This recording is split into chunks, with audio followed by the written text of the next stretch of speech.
What's going on, people? So, look, man, Michael Jordan has a documentary that's about to be released, and it's a lot of acclaim about it, right? A lot of clamor about it, and everybody is excited.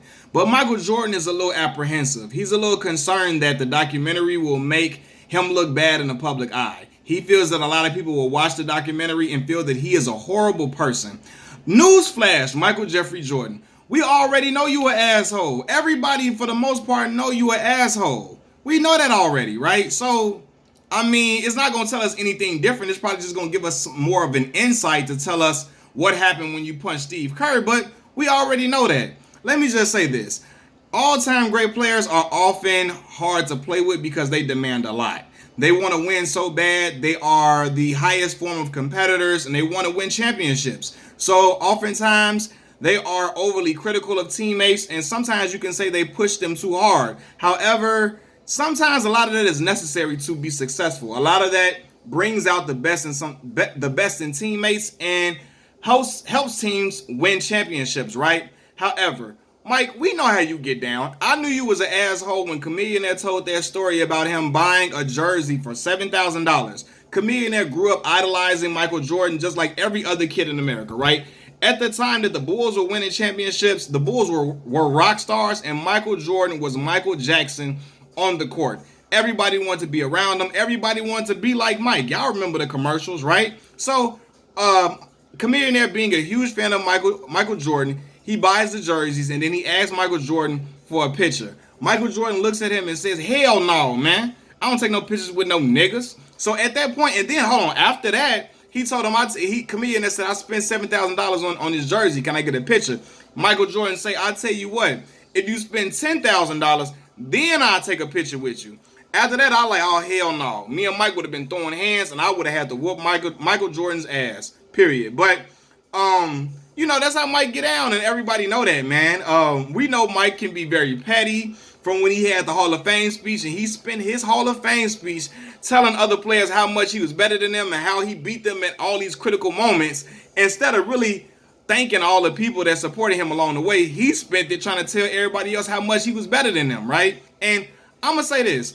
That competitive vigor, that competitive edge that Michael Jordan has made him who he is today, made him the basketball player that he is, and the greatest player of all time. He's a tremendous, outstanding basketball player, the greatest of all time. But we know he's a flawed individual, and nobody's perfect. But Mike, we're not going to sit here and try to act like we know what was going on. Like, you know what I mean? We know. You know what I mean? And we don't want you to try to hide it or try to push it to the back burner, but we know how you got down. You punched Steve Kerr. And even Craig Hodges just went on the Odd Couple radio show, and he discussed how Mike's relationships with some of the power forwards on the team and how he would sometimes push them too far. Some guys would rise to the challenge. Some guys would cower in front of Mike and take 2 steps back.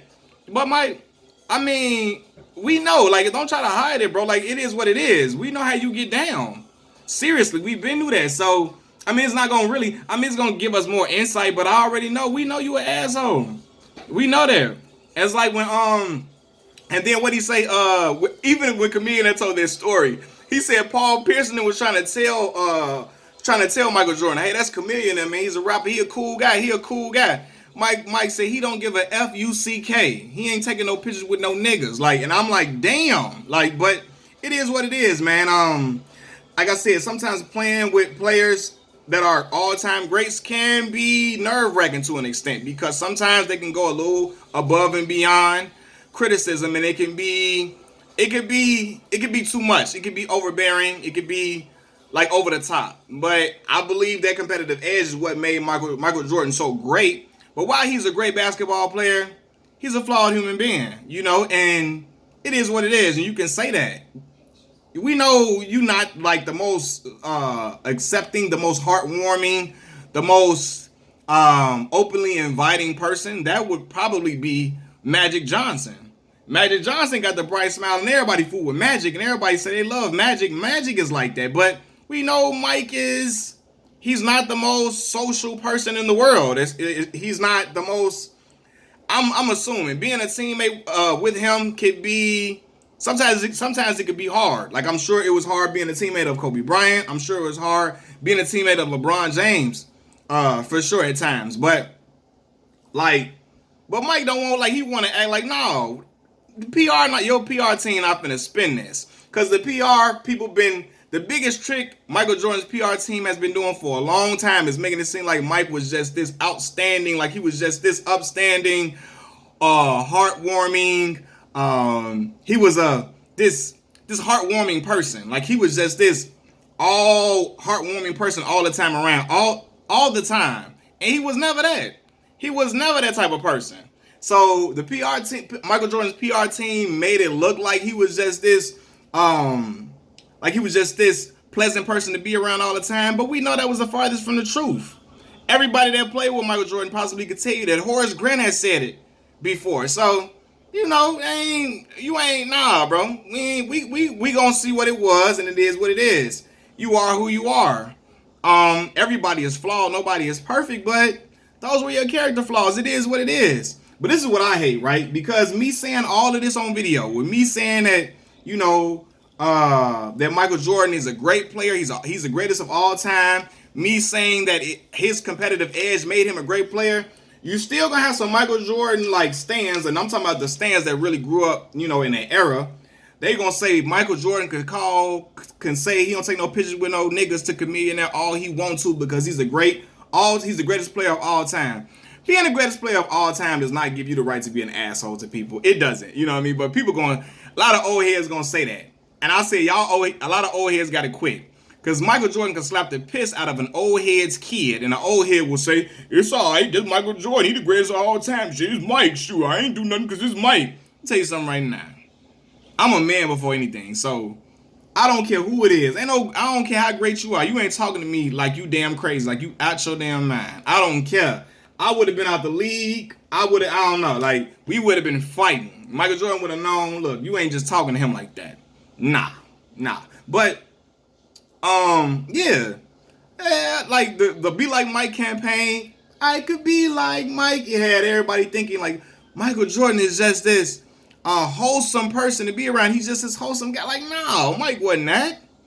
We know how we heard all the stories, all of that. So it is what it is, Mike. You know, we're gonna see that you were a flawed person, but we also gonna see that you were this awesome, amazing basketball player, and the kids that didn't watch you, the kids that didn't grow up watching you play, because I was super young watching that when he was winning. Like, I was born in '93. I only remember the last championship for real, because I was watching it with my pops. But I mean, for the young kids who didn't grow up watching him play, they're gonna see he's a great basketball player. You know, and that's gonna be dope to see that. It's gonna be dope to see your achievements. It's gonna be dope to see the fact that he went 6 for 6. It's going to be great to see him win the Defensive Player of the Year. All of that is going to be fire to watch. It's going to make for great television. But it's also going to show the truth. It's going to show the truth, man. It's going to show the truth that Michael Jordan is petty as hell, but he could be an asshole. But him being an asshole a lot of times helped him be the great winner that he is. However, it did not translate well. It doesn't, like, it is what it is. It doesn't translate well to his life off the court, but yeah, like, but Mike, I know. Because I know Chameleon is a cool dude. And maybe that story with Chameleon is a lesson that maybe we shouldn't always meet our idols. You should never meet your idols because they're not going to turn out to be the person that you expect them to be or the person that you want them to be. And, you know, some people would say it's a lesson to never idolize no man or woman walking this earth. But, I mean, during that era, man, it was hard not to look at Michael Jordan like he is. You got grown men and look at Michael Jordan like he's God to this day. Like, I mean, other professional basketball players, you know, even players from Michael's era look at him like that. You know what I mean? So it's hard to even say that because you got guys that look at him like, and it's people right now that's gonna come in my comments being mad at me because I called Michael Jordan an asshole, and I talked about this story about him in Chameleon Air, and they're gonna be upset. Why? Because they grew up worshiping Mike and looking at him like he was God, like he was like God on the court with a basketball to them, you know. But yeah, man, Mike, although he's a great basketball player, he's a flawed person, and it's okay to see, man. We already know, Mike. Don't worry. Your secret's safe with us because we've been knew already, goddammit. Like I said, he went and did that damn Hall of Fame speech. I saw him taking shots at folks every chance he can get. I said, damn, this man do not quit. His competitive edge is on at all times.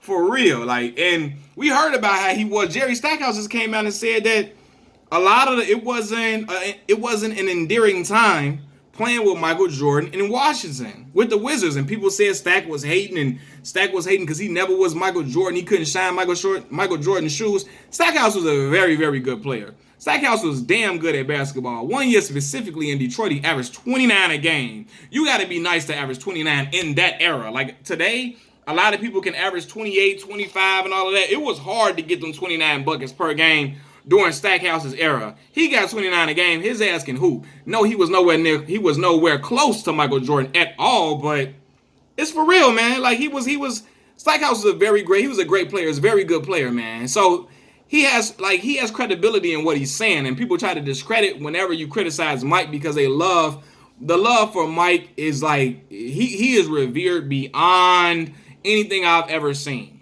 Seriously, I'm telling y'all, Michael Jordan could slap an old head's kid, and an old head will be like, it's okay because it's Michael Jordan, because he is that monumental. Look how his sneakers sell today.